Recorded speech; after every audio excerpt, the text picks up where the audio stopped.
Good afternoon, folks. So I know you had choices after that luncheon, after that provocative luncheon, and you decided to come to a talk on diversity. And I want to thank you for that, because that reflects your priority. Even though it's Wednesday and at 2 o'clock, I'm going to talk to Deborah about that next year, you guys came here, and that's the starting place for a really great conversation and commitment to diversity. So for those of you who know me, I'm Jessie Woolley-Wilson. I'm the CEO and president of DreamBox Learning. And this is not going to be a talk about technology. This is going to be a talk about opportunity. So bear with me. I want to start with a story.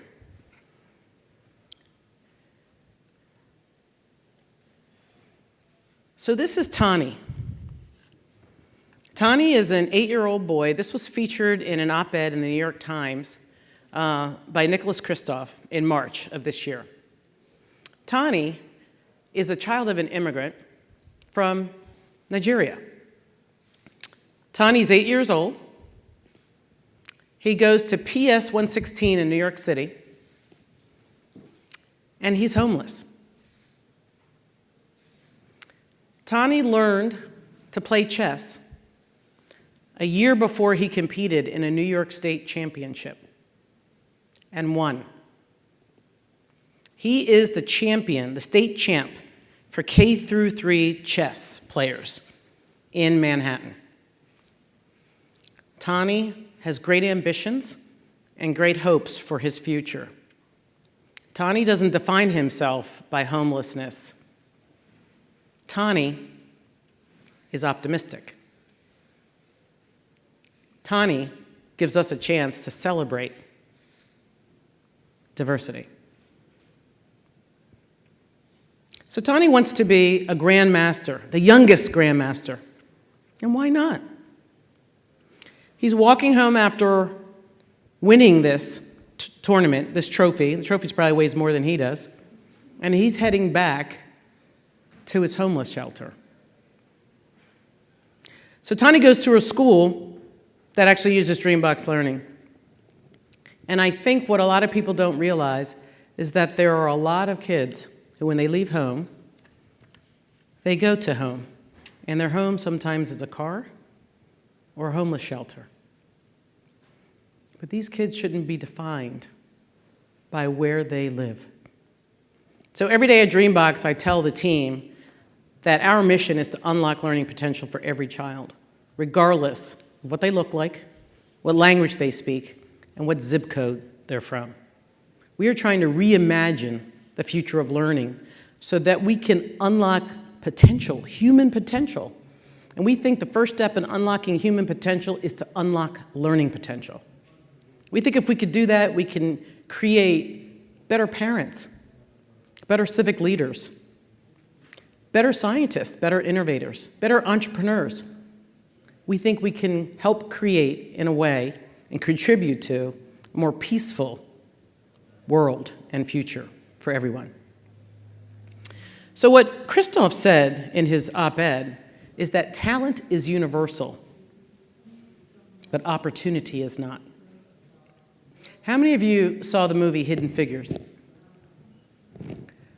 So I went to pretty good schools growing up. I got decent grades. I was shocked to learn about the history of these amazing women who happened to be black, who helped us get to the moon. How is it that in American education, we have hidden figures who are so extraordinary? How is it that we have one bucket for history of African Americans, and we have another bucket for American history? Why isn't it just American history? I want to talk with you guys about a myth. So many people think talent plus luck equals opportunity. I know that part of the reason I'm up here standing in front of you has much less to do with talent and much more to do with luck. But how many Tanis and how many other hidden figures are we missing? And why are we missing them? Are we missing them because they just don't work hard enough? They don't pull themselves up by their bootstraps? Are we missing them because they just don't care? We're missing them because we're failing them, I would argue. And if we could understand that diversity and harnessing wisdom from every avenue, from every corner of the world, is in our best interest, we would move from managing diversity as a risk, and we would think about diversity as an opportunity. So I believe that innovation requires new ideas. So we have a value at DreamBox Learning, which is called benevolent friction. We like to be hard on ideas and soft on people. We believe that the best minds and the best hearts want the same thing for kids and our future, our shared future. We believe that when we subject what we think is our best idea to the careful scrutiny of our peers who share our vision for kids and our aspirations for the world, that's when good ideas get honed and become great ideas. Without pressure, carbon wouldn't produce diamonds. So we have to have more courageous conversations around innovation. And the best way to have courageous conversations is to make sure you have different points of view and different voices. So different faces from different places will create great opportunity, I believe. And I think that actually the best companies are companies that intentionally create cultures that don't manage diversity, but welcome it and celebrate it. So one of the reasons I think we struggle with this is because we all talk about diversity and inclusion, but if we were to ask our neighbor sitting to our left or to our right, or maybe 3 rows back, if we were to ask our neighbor how they defined diversity, we would probably get a lot of different definitions. So I'd like to submit that diversity and inclusion are required, but they're insufficient. They're required in order to create equity. So diversity inclusion efforts are, I think, about counting. And I think we're not going to get where we want to get to if we just stop at counting. And I'm a math person, right? So I like counting. But that's not enough. It doesn't get to empowerment and agency. So Tani doesn't see that he's in poverty. Tani doesn't think that he's disadvantaged. So why does society put a disadvantaged mask onto Tani? Are we putting masks on children that they don't deserve? Masks are heavy. They're heavy for the person that we put them on, and they're heavy for us who put them on others, because they make our backpacks heavy. So a few weeks ago, I was lucky enough to get upgraded, and I went to put my suitcase up in the bin. And the flight attendant said, "Ma'am, these bins are reserved for first class." I said, I'm really grateful that you have, that you're so vigilant about this, so I won't have to fight for space. "I'm sorry, ma'am, you'll have to put your bag in the back. This bin is reserved for first class." And her colleague flight attendant came up and said, "I fly a lot, and this woman flies a lot. She gets upgraded a lot. She is in first class." So I don't conclude that the first flight attendant had malice. I don't think she's a mean or bad person. She just didn't realize that she was thrusting a mask on me. She wasn't used to seeing people like me in first class. So she asked me to go in the back. I felt like Elaine in Seinfeld. I wasn't upset by that. She was more upset than I was, because she had to confront something about herself that she was unprepared for. And I would suggest that we all have masks. So I'll tell you a story. A few months ago, one of my top engineers came into me, and he said, "Jessie, I want to talk with you about something." He was kind of pacing. I'm like, "Oh no, I can't lose an engineer. It's so tough." He said, "I think you're a great CEO for extroverts." For extroverts. So, I kind of think I'm a decent leader. I have a decent culture. And here is this amazing talent, this outstanding talent that told me that I was failing him. So I said, his name is Lorenzo. I said, Lorenzo, thank you. Thank you for having the courage to tell me what I'm doing wrong. Because my guess is there are a lot of people who feel like you, but don't have the courage to come in and tell the CEO that she's failing.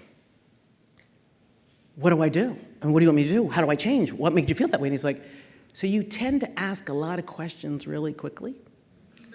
And in your leadership meetings, I never feel like I can get a voice in, so I don't feel like I can shine. And I said, well, would you mind thinking about what I could do better as a leader and then giving me some recommendations? He said, I'd be happy to. So he left, came back the next day, very thoughtful, and he gave me a book called Quiet. Have you guys heard about this book? Okay. You should read it if you're an introvert or an extrovert, because it helps you understand how to capture the voice and all the wisdom of introverts in a different way than extroverts. I had a mask. I was thrusting a mask on him that I didn't understand. So we all have to struggle with the things that we're not familiar with. We all struggle with things that we're not proximate to. I had the opportunity to hear Bryant Stevenson, social justice maverick, and he said, proximity is the pathway to deep understanding, and understanding is the pathway to empathy. I think the best companies have the best cultures that are filled with people who can build relevant products that have empathy for the people that they build for. So I said equity is about empowerment, and it's built upon the sense of agency. Tani feels empowered. He's carrying his heavy trophy. Tani feels very hopeful, even though he's going to a homeless shelter. So if we see kids and they are from a homeless shelter and they don't have the fanciest clothes, are we putting masks on them in a community of learning? And if we are we stealing opportunity from the other kids in that community of learning to be able to learn from this spark, from this genius? Hidden Figures. So I think equity and opportunity stimulates that work environment and helps people work hard, it spurs innovation, and it makes people more hopeful about your company, about themselves, and about our shared future. So how do you link mission with culture? As I mentioned, we think every child has a spark, and we want to make sure that every child has access to a high-quality education that is personalized, that is engaging, and that is efficacious. And there was a time in education technology where you could have personalized and you didn't have efficacious.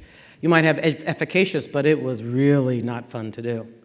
And now we have an emergence of a new class of technologies that allow for a very personalized and engaging experience. So why not have that in learning? So I'll tell you another story. After the TPG transaction, we decided to expand our executive team. So I had the opportunity to work with a lot of external recruiters. And one external recruiter said, we can close this recruitment project in 6 weeks. I know TPG, I know the kind of people that they like that will succeed in this as a portfolio company for a PE firm, and I want to partner with you to understand your culture to make sure we have the fit on that side as well. I said, great. Why do you think it's going to take 6 weeks? I have an amazing pipeline. I said, show me your pipeline. All white, all men. I said, well, that's a beginning. I'm interested in seeing women. It's really hard to find women, very, very few women. If you want to find women, it's going to protract the search to several months, maybe 6 months. I said, I'm sorry. I thought we were talking about the pipeline and how the pipeline is made up. We are. But if we don't talk to these people now, you're going to lose them. I was unwilling not to seek Hidden Figures. And it made for some interesting conversations with a partner who I have a high regard for. So I said, I have 3 questions for you. How do you feel about partners versus vendors? He had the right answer. He really wanted to partner with me. He's a great guy. Second question, do you believe there are going to be more women in the C-suite 5 years from now versus now? Absolutely. Third question, do you think there are going to be more people of color in the C-suite 5 years from now? Absolutely. I said, well, then consider this a great opportunity to evolve your company and your value proposition for the world that is emerging. You're going to be a more successful recruiter if you can source more women and more people of color. So now we joke. He sends me, connections of amazing women, that are viable for the C-suite, and he's working it. I believe most people don't have malice in their heart, but I believe all of us who feel the importance of diversity to press for it. And sometimes that means uncomfortable conversations. Sometimes that requires a little benevolent friction. So I think that the pathway to doing this is to go from a risk aversion standpoint. Oh, I don't have enough diversity. I feel I'm going to get nailed for it. And you're on your heels, and you're defensive, and you're trying to manage the risk, the recruiting risk, all the risks that legal risks perhaps. And so we focus on what can we do to mitigate risk, because we're human beings and we don't like risk. But if we were to change that paradigm from risk mitigation to leveraging opportunity, to harnessing collective wisdom and more of it, then we go from our heels in defense to our toes. And I believe we're poised to pounce on opportunity. We shouldn't apologize for valuing diversity. We should celebrate it. So I would encourage you to select recruiters who share. Don't dismiss those that don't get it yet, but try to invest in them. So a few moments ago, about an hour before this session, I had a chance to speak with Willa Perlman at Ligature. She's starting a board practice, and I asked her how she was managing diversity. And she said that the first slate of board candidates that she tees up to her customers are women. All women. And I said, why do you do that? She goes, you should see the faces of people when they see all women. Because there's so few women in boards, first thing I have to do is change beliefs. Masks. Changing beliefs is like mask elimination, and it liberates everybody. So I thought that was interesting. So choose your partners well. And then if you value diversity, express it. One thing I have learned is that your employees are watching you. They might not tell you much, they might be introverts, but they are watching you. And they are increasingly demanding authenticity. So for the first time in history, we have 4 generations of people in the workforce together, right? We have baby boomers, we have Generation X, we have Generation Y, and we have our beloved millennials. And we're all in the same space at the same time. We see diversity through different lenses. And if you see diversity through your lens, me as a baby boomer, and you don't understand that it's different, it's experienced and viewed differently by millennials, you will miss opportunities to harness their wisdom and their passion and their capabilities. They will just think that you don't get it, and they will go to a place where people get it. They're watching us. So what should we do? We should intentionally create cultures that value diversity. And diversity goes beyond showing up. It really goes to welcoming people, making them feel that they belong, and inviting them to the discussion. It also means making sure you admit when you make mistakes. I made a mistake with my introverts. Anybody who runs a technology company understands that a lot of your technology talent are introverts. What a wasted opportunity. I learned that after over 6 years of being at the helm at DreamBox Learning. Think about all the opportunities I missed for DreamBox Learning and to help serve kids and teachers better because I wasn't a good CEO for introverts. Apply that to Latinas, African Americans, younger people, gay people, whatever it is.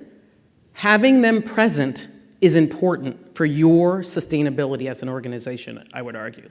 And I think it's doubly important in the education space. Education is run by women.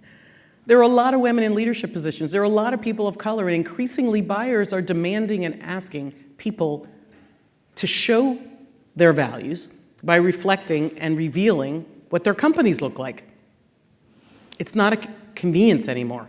It's a important step for success. It's a requirement for success. You should regularly share your company's statistics. And my last story I'll share with you is the day before yesterday, a kind African-American man stopped me at the bottom of the escalators and said, "Jessie, I've been following your career. I think it's amazing. I talk to a lot of the people I know about you. And I heard about the TPG transaction with the Rise Fund. So I went on your website to get a sense a little more about what your strategy was going to be for DreamBox Learning. And I have to tell you, I was disappointed. I looked at your leadership team and I didn't see people who looked like me. And I wanted to say, I'm celebrated. I have 50% of my leadership team are women. And if you could see my sales and my customer, like you would see a level of diversity that doesn't exist in technology. But I didn't. That's defensive. I was really tempted to say that. And what I said to him was, I want to thank you. I want to thank you for telling me how important that is to you. Because if you were to look at my website, homepage, my leadership team, you might not conclude how important ethnic diversity is to me as part of big diversity. I like to call it big D diversity. And you have to hold me accountable. And I am struggling. Seattle has less than 5% African Americans, and it's hard. He's like, that's not an excuse. I said, absolutely not an excuse. It's a contextual point. He said, I have so many networks of African American men and women who would love to have the opportunity to bring their talents and skills to work for somebody like you. They're not thinking about ed tech because they're thinking about big companies, they're thinking about Google, they're thinking about McKinsey, they're thinking about other things, but they don't know about you. I want to help you. Can I help you? So even when we think we're doing everything right, we have to remain open to the possibility that we can do better. So I told him that he was a very sophisticated practitioner of benevolent friction. I hope he stays in touch with me. A couple of things I wanted to share with you. I don't think we should apologize. If you find yourself apologizing for your work in equity, diversity, or inclusion, you should know that you're on your heels. You're dealing from fear. And you should figure out a way to pivot yourself into that new paradigm where you no longer feel the need to apologize. You see that it's your pathway to harnessing collective wisdom and building the best possible brain trust for what you're trying to do. People say, what is the thing you spend most of your time on at DreamBox Learning? And it is to make DreamBox a place where the best minds and the best hearts are willing to bring their talents and their passions to try to reimagine learning. That's the most important thing I can do. So if you find yourself apologizing and making excuses, like I was about to, know that you're on your heels and you won't be your most effective leader. So I just want to leave with you with values. You heard Reed Hastings talking about values. Many of you probably heard Reed Hastings talking about that. I had a great opportunity to work with him for over 8 years and see values-based leadership in motion. Doesn't mean it's easier. It doesn't mean that you do it right all the time. But he taught me the importance of making sure that people that you partner with in your companies understand what you care for and what you care about and what you're willing to fight for. So there's one question I always ask people before they join DreamBox Learning. I said, what is that thing that you're willing to do when the possibility of success is really, really low and you still find joy doing it? And when you become successful doing it, it remains really, really hard. And you still have joy doing it. What is that thing? Many times people can't answer that question. But the people who come to DreamBox, are the people who can talk about serving kids and teachers and understanding the link between unlocking learning potential and unleashing human capability. We need to lock arms, all of us here, and be intentional about making sure everybody has access to the American dream and that everybody is a full participant in the good society. Thank you.